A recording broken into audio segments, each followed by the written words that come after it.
The Long Haul Podcast, America's Irish Voice. Interviews with inspiring immigrants, renowned Irish personalities, and discussions on all things Irish America. Presented by Michael Dorgan.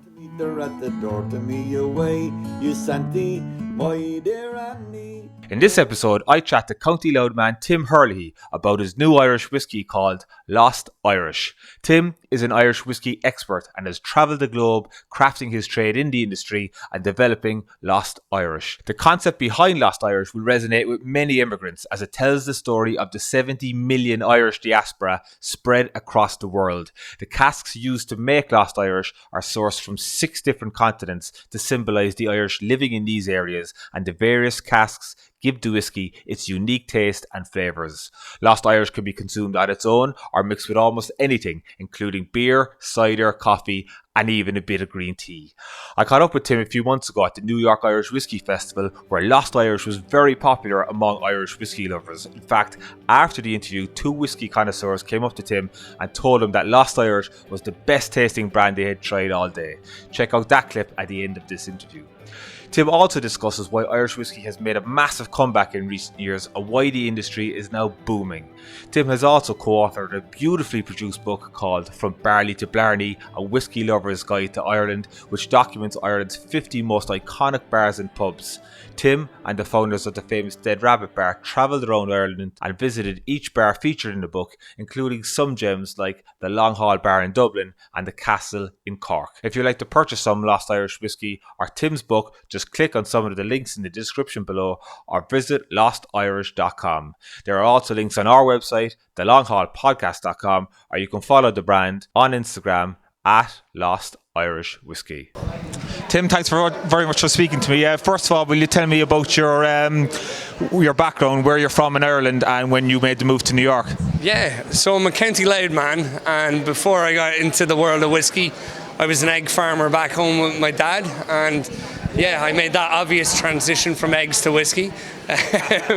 So you may wonder, the best whiskey people always have an egg farming background, but I first got into whiskey and New York at the same time. So I moved over in 2009 to work with the Cooley distillery, and then later I got working with Tullamore Dew, and I was with Tullamore Dew for 9.5 years, covering the US as whiskey brand ambassador. So that was my arrival and birth into whiskey. If I just take you back, so what did you do in college, and then how did you progress into the industry? Yeah, so I was in UCD doing commerce, and then I got working with Board BIA, so the Board BIA fellowship partnered different graduates to work with high growth export Irish companies, and I was very lucky. My first one was the Cooley distillery, so whiskies like Kilbeggan, Tyrconnell, Connemara, and that was me cutting my teeth in the world of whiskey. And so you came to New York in 2009. Was it who did you say you started working with initially? Yeah, so that was Kilbeggan, Tyrconnell, and my gig was to go door to door, city to city, always with a bottle of whiskey in my hand, introducing and reintroducing people to Irish whiskey. So tasting, education, and then really when I got working with Tullamore Dew in a big way, events and PR media all across the country. So I had a good run. I had a lot of fun with that. Yeah. What attracts you to the whiskey industry? I think the history, the stories. Like, it is a rabbit hole worth going down to. So, like, Ireland is the birthplace of whiskey. So we invented it, and 900 years ago we had a good run at it. And basically with all that time comes great stories and great history to it. So I got really into that, and then not to mention the flavour, the bars, the pubs, the people, and it really just all kind of brought it to life. So just kind of, the more you knew, the more you wanted to know again. So yeah. And you have a great knowledge, of course, of lots of the bars in Ireland. I met you 2 or 3 years ago. You're an author. You wrote the book. Do you want to grab a copy of it there and just show us? So this is a book called From Barley to Blarney. It's a whiskey's lover guide to Ireland. So it's myself and the lads from the Dead Rabbit. We decided we would do a book on 31 distilleries back home, plus 50 of the old school hidden gem pubs back home as well. And getting to 40 was easy, but the final 10 was like bitter blood feud arguments to get to the final 10. And there's also 12 Irish whiskey cocktails in there. But into pubs back home, I've been to over 1,000 Irish pubs in America, and then further afield, I went to Mongolia, Ulaanbaatar in Mongolia is 25 Irish pubs. I've been there, Bolivia, Colombia, Nepal, just hearing all the different stories behind why there's Irish pubs here, there and everywhere, and how it became the world's favourite watering hole. Like the French have the cafes, the Italians, the restaurants, but we're a nation of brewers, distillers and publicans. It's what we do. Yeah. And for the book, of course, you went around Ireland and you stayed in these bars, got the stories from the owners and their history behind them. Just talk me through actually the process of making the book. I'm sure it was a long journey. Yeah, so myself and the lads have been going back and forth home over the years, and we'd always go home to research different bars, and we were just writing down over the years. But for the book, we decided to do full-on sit-down interviews with 111 pubs, which we kind of earmarked as being, these are going to be real special places, and did full-on photo shoots with them. And like a lot of these pubs, like they don't have email. You know, you call them, I'm coming in from New York, can you sit down and do an interview with us? Like, no. So some of them you just have to go to. The Castle in Cork barely has a floor. Yeah, we were at the Castle in Cork, or the High B in Cork. They won't even let you in with any technology. So there was a bit of spontaneity and charming and introducing ourselves on what we're doing, and we're not that scary. You know, we just like pubs, and we want to tell and hear your story. So there was 4 of us in a 1970s Volkswagen Beetle van. It would only do 50 miles per hour, but it felt like you were about to hit the sky. It felt like you're about to take off. But it was a brilliant experience. We did 2 months of visiting these pubs and distilleries as well. So it's our little love note to back home. Yeah, it looks beautiful. The book, I have a copy at home. I think from that night I met you. It really turned out fantastically well. And of course, as you were saying there, your journey of knowing the knowledge of whiskey brought you to where you are today now for the New York Irish Whiskey Festival. And talk us through your own. This is my baby. Yeah. So this is Lost Irish. It's something that just came out in December, so it's very, very new to America. It actually launched in America. It's coming to Ireland later in June, but it's a whiskey that got inspired by my fascination with Irish bars. And the whole idea behind Lost Irish, it's your story, it's my story, it's a lot of other people over here's story as well. And it's the story of the Irish abroad. 5 million at home, 70 million worldwide, 35 million in America. And I was like, this is a more modern story than the Flight of the Earls or the Wild Geese. There's something that speaks to me, or any Irish pub abroad. Like, that's our story. So with the whiskey itself, I wanted to tell that story, but in liquid terms too. So I sourced barrels from all over the world to make the best whiskey I could, but also tell that story. So I always tell people 70% of a whiskey's flavour comes from the barrels it's matured in. So I went looking for the best. So barrels that have held bourbon, Oloroso sherry, Japanese Mizunara oak from Asia, Australian Tony from Oceania, South African brandy, Colombian Jamaican rum. So what I do is I take the spirit, it matures for 4 years in bourbon barrels. Then I'll separate it out into all these continent casks, leave it to sit there for 6 months to 14 months, depending on the barrel, and let it take on that flavour. And then I'll take elements from each and blend it together in the end. And what you get is like a very fruity whiskey on the nose, friendly entry, and then tons of like spices and rummy raisin notes that come through in the finish. So each barrel is lending a flavour element to it. And is this the first whiskey that you've brought out? Yeah, it's the first whiskey. It's probably going to be the only for a while. I want people to have a lot of work to do in terms of people getting to know that whiskey. And yes, I'm a whiskey geek. I always have like plans and experiments I want to play with. But we're going to work on getting that out to different parts of America, and then ultimately bring it back home to Ireland as well. because that's where it's made. It's made in Louth. That was my question. Yeah. Tell me about the production process, where it's made, and So like I'm very lucky. My first job in whiskey was with a gentleman called John Teeling, who happened to be my college lecturer, and he owned the Cooley distillery. And then when I left Tullamore Dew, there was a couple of phone calls I made. It's like, and he was probably, if not number one, he was number two. I'm like, there's this whiskey I want to make, and he's like, I'll absolutely have whiskey set aside for you. We'll give you warehousing space. If you can get all these world casks, we'll make sure you have the whiskey you need, the space you need to create this whiskey. So he's been a really good partner to me in terms of helping me getting up and running. But whiskey making, it's art meets science. So, but you'll build in these things to make sure you get consistency, but you still need to taste it and watch the casks and play with them and play with them. I'm making it sound like they're growing up, but just stay on top of them to make sure you get the flavour that you want from it. When did you first start drafting up the plans for it, and when did you launch it? Yeah, so it launched in December 2021, but it's been something I've been working on for over 2 years. But seriously, for 2 years proper, full on, this is my full-time job.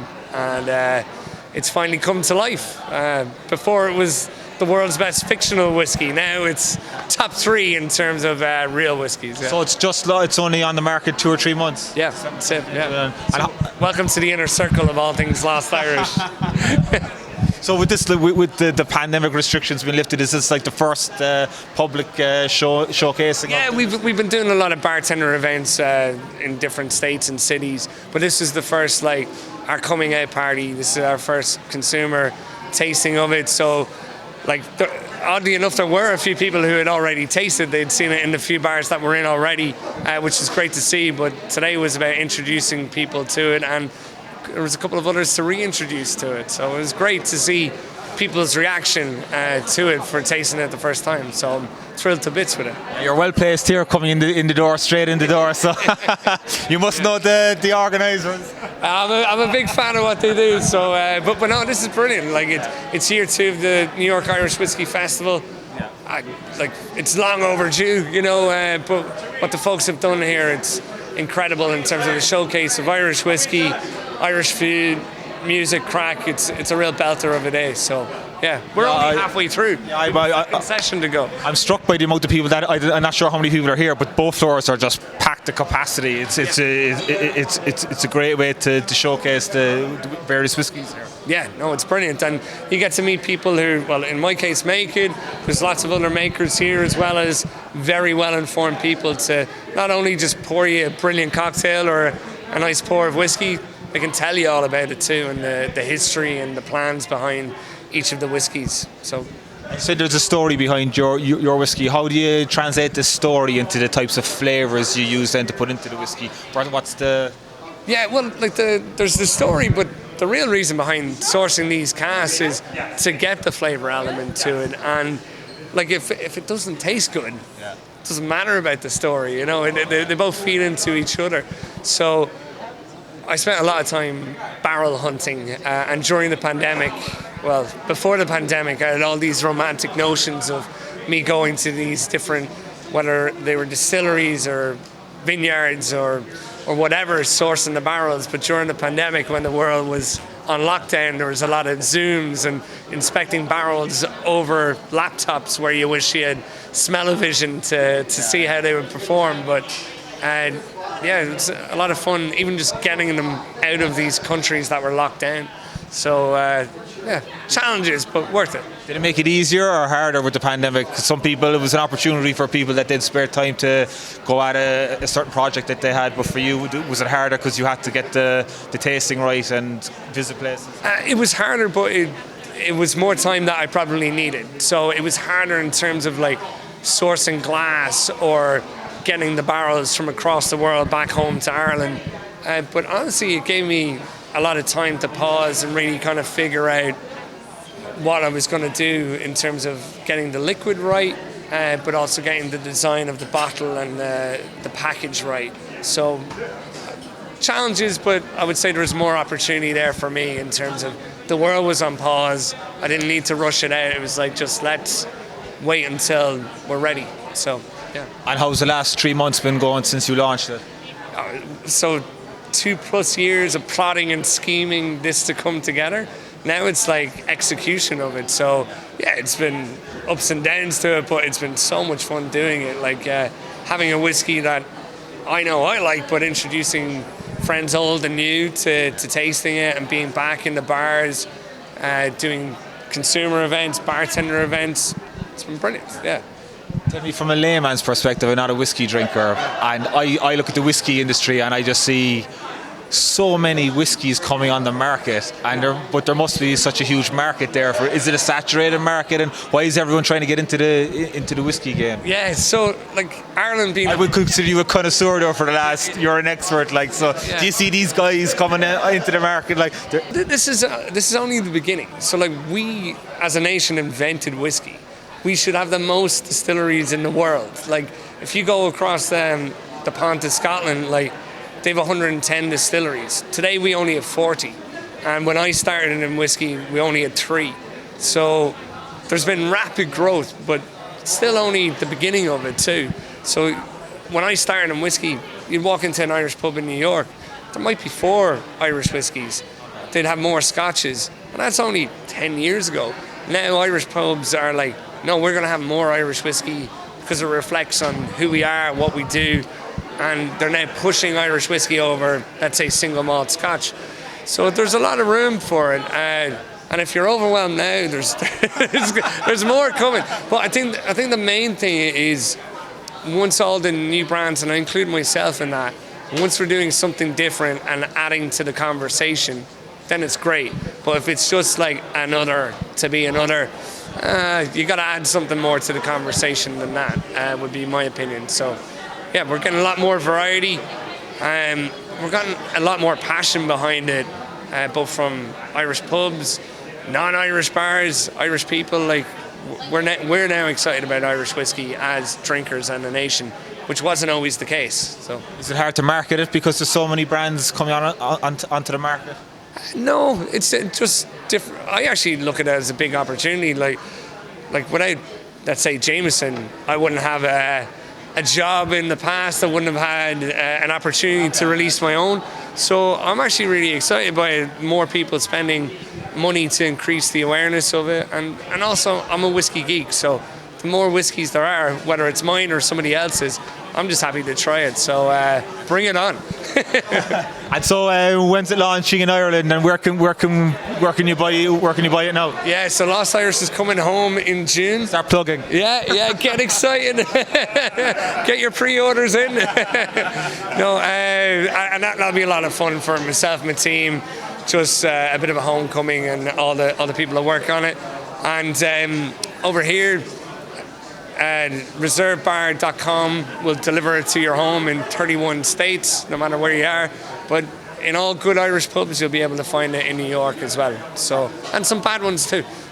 So, Tim, thanks very much. Appreciate it. And this is the clip I mentioned at the start of the podcast. But we wanted to let you know, we can't wait to see it on the show. I was just interviewing Tim, and so you were tasting it earlier. I was. Both of you. How did you find it? Very smooth. It's a great table whiskey, and then it was also a good mixer, because we had tried it with both, and we really enjoyed it. We went around the table, we went upstairs, we went around the table, and we came back to here. This was our favorite. It really was. Yeah, this was like some smooth whiskey, and I would absolutely buy this for my house to have it all day long. Absolutely. Definitely. Yeah. No, and it wasn't preempted. That's why we wanted to let you know. We really loved coming back to say. Once, never heard of it. Came here today, and, Exactly. and I can't wait to see this again. We're typical honestly. Jameson boys, and we look for something better. I drink Writer's Tears. He switched to bourbon, but this was very enjoyable. glad we got you back, Chris. Welcome back home to Ireland. Exactly right. Thanks, Ed. Oh, you New York girls, can you dance the polka? And that's all for this week. Let us know what you think by leaving us a comment on Facebook, Instagram, or Twitter at The Long Haul Podcast or visit our website, thelonghaulpodcast.com. If you'd like to purchase some Lost Irish whiskey, or Tim's book, just click on some of the links in the description below or visit lostirish.com. Or you can follow the brand on Instagram at Lost Irish Whiskey. Slán go fóill, and thanks for listening. My dear Annie, oh, you New York girls, can you dance the polka? And when we got inside the house, the drinks were passed around. The liquor was so awful strong, my head went round and round to me away. You Santy, my dear Annie, oh, you New York girls, can you dance the polka to me way? You Santy, my dear Annie, oh, you New York girls, can you dance the polka?